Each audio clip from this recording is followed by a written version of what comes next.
Okay, everybody, welcome back to this week's problem of the week video. This is the solution video for November 6th's problem of the week, which was hissing microphone.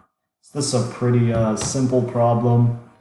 I'll just read through it and then I'll go through some code I wrote for it. So a known problem with some microphones is the hissing S. That is, sometimes the sound of the letter S is particularly pronounced. It stands out from the rest of the word in an unpleasant way. Of particular annoyance are words that contain the letter S twice in a row, like amiss, kiss, Mississippi, and even hiss itself.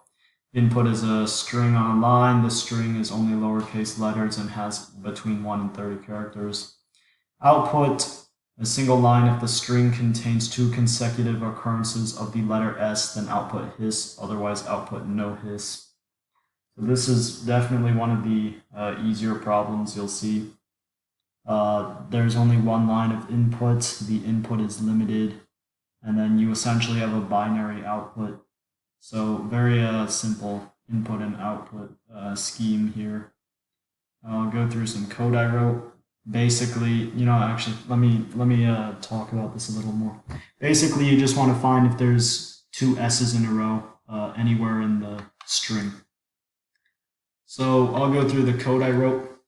I do a list input. So if you remember, the default data type for input procedure is a string. I break that into a list. So when I apply the list function, it just breaks that string into a list in which each element of the list is one character of the string. I set this variable to 0, and that's just meant to function as a Boolean. So it's just true or false, like our output.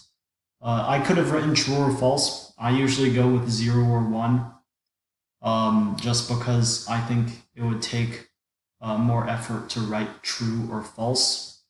And considering memory is not a huge concern here, I can use zeros or ones. So yeah, that's just a decision on my part. You can use true or false. You could even use 1 or 2 or 2 or 3 or 3 or 4. It doesn't matter as long as you have two choices. I just use 0 and 1. All right, here I go through each character of the list up until the second to last. So notice I go to the second to last. And this is because you don't want to look at the last character and then try to look at the character after that, because that'll give you an out of bounds error on your index. So I go up until the second to last character, and then I don't even, I don't measure the last character because there's no character after that. So that's the reasoning for the range. I have an if statement which just checks if they're equal to S. So this is I guess it's the meat of the problem, if you would if you'd consider it that. Basically, I check if the current element is equal to S and if the next element is equal to S. So if this is equal to S and the next element is equal to S, print hiss. So that's one of our outputs. So that's hiss, and that's because there's two consecutive S's. And then I set x equal to 1 here just for my output. And then I have a debug point here, which just tells me where the hiss is. And then I break out of the loop. Once I break out of the loop, I come down to here where it checks whether or not x is 1. X would only be 1 if it already satisfied one output condition. So if it's still equal to 0, there was no hiss. And then basically it'll just iterate through this loop each time. If this condition is false, it'll just go to the next element. So it's pretty standard procedure, really. Okay, I'll throw in some of the test cases now.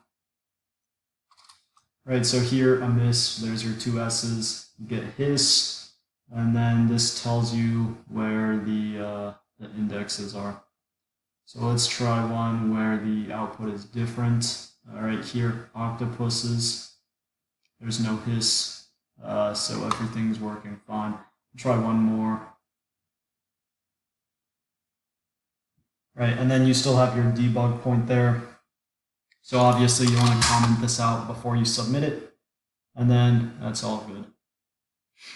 So that's essentially the problem. I guess if you have any questions about it, you can email me.